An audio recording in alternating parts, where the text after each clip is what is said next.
Mag out, mag in. As simple as that. A sleight of hand per se, to perform the action under pressure. True skill, to do it with ease.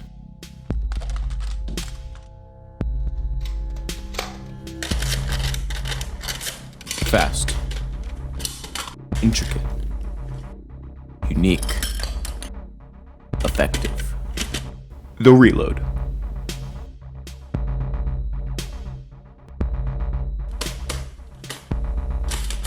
Oh shit! Well, not really. We've been living in a sort of reloading renaissance. They've been more realistic than ever. Quick yet precise movements, and what the actual f*** is this? Are those few bullets left in the magazine really worth reloading for when the enemy's finger is on its trigger, ready to pump you full of lead? Yes. And it's all for those cool points. Call of Duty Modern Warfare 2019, yes, that's a mouthful, pioneered this 2 mags in one hand technique of reloading, but I'm getting too ahead of myself. Now for a brief history lesson. Some guy in China invented the firework for fun and, well, if you tie it to a stick, you get a violence. Or in European terms, lay gun. This leads me to the rise of the firearm, in which reloading was, well, not what it is now. Mag out, mag in. No such thing for the next few hundred years. Most weapons at the time involved a flintlock and later a percussion cap system, and yes, keep your pants on, I'll explain it in Caveman. You move this hammer thing back, then you pour some gunpowder into the barrel, and finally, you push your hunk of lead down the barrel with the rod. That was a little dumbed down, but either way, that's how I used to make things go pew in the olden days. Muskets and other muzzle loaders did tend to make swords obsolete, outmatching them when it came to range. Still though, gunmen died while performing this intense reloading procedure. Afterwards, many innovators' caveman brains kicked in. Tie knife to gun. People still died, but now the gun was a sword, so no more swords. Mostly. Now fast forward a bit. and now you load around into the trap door, and you insert a stripper clip. There we go. Behold, the magazine as we know and reload it today. What's that? You can't take the thing out? Despite what Call of Duty has to say, you would have to open the top of the gun and load in the rounds that way instead of changing magazines. This is because colonial generals were actual f***ing cheapskates and couldn't afford to buy their soldiers multiple magazines. Apparently springs were too hard to make. And now, the reloading process was just slightly faster than muskets. But it was still an upgrade due to a larger ammo capacity.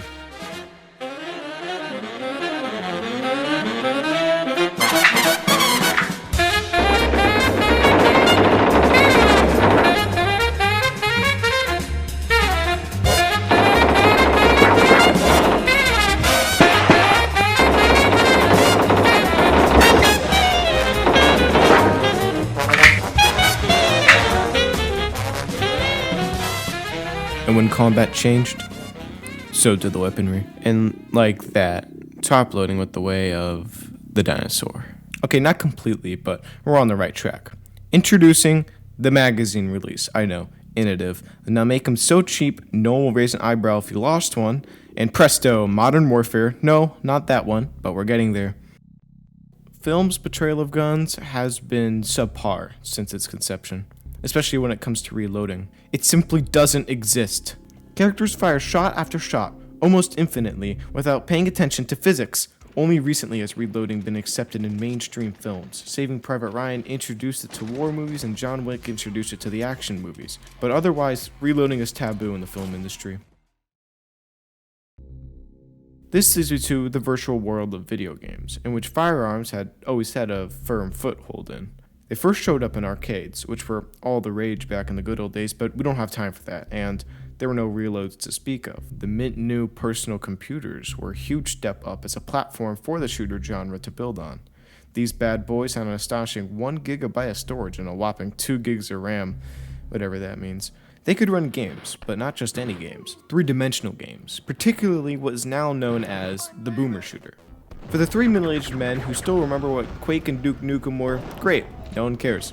Doom and Wolfenstein 3D are the only two that have any relevance today. Was Wolfenstein really 3D?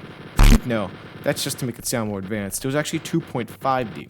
and because polygons weren't too big of a thing, weapons were just animated pixel work overlaid on the screen. Now, boomer shooters were similar to film when it came to their depiction of firearms, as in, there was just simply no reloading. That being said, there was a huge exception for the double barrel shotgun in the original Doom game, so feast your eyes, the first reload.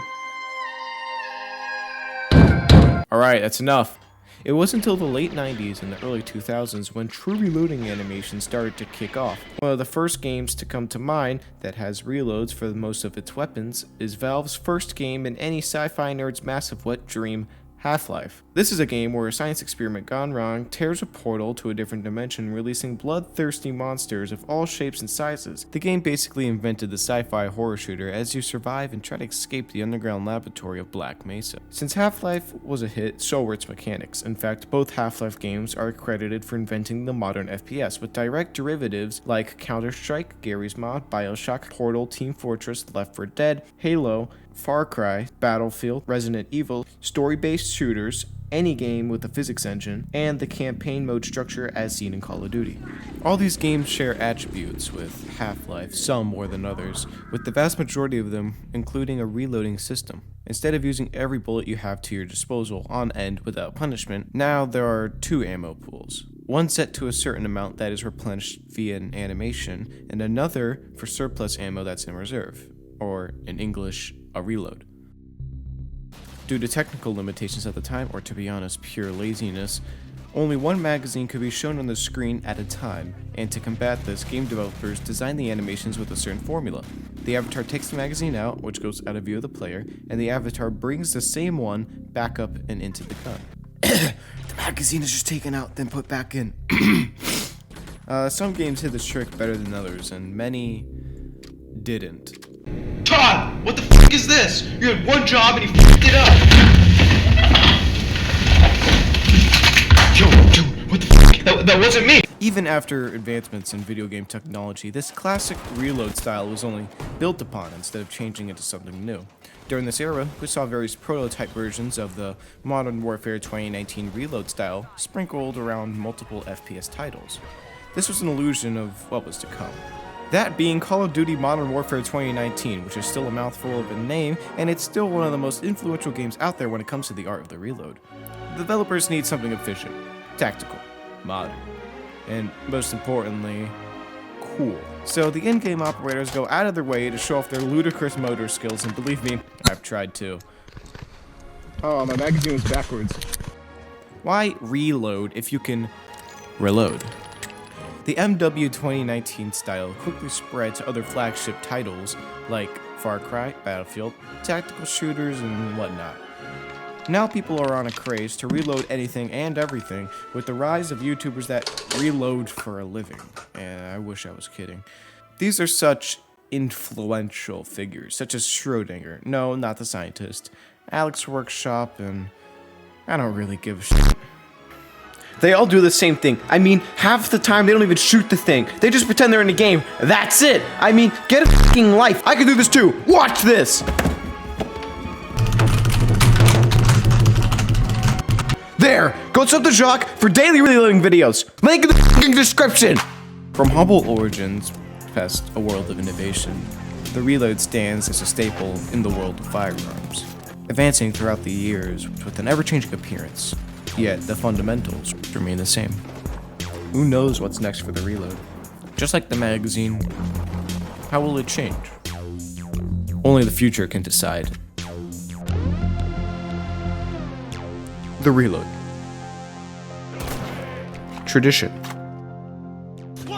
Tactical. Crucial. Thank you very much for watching, and until next time, farewell.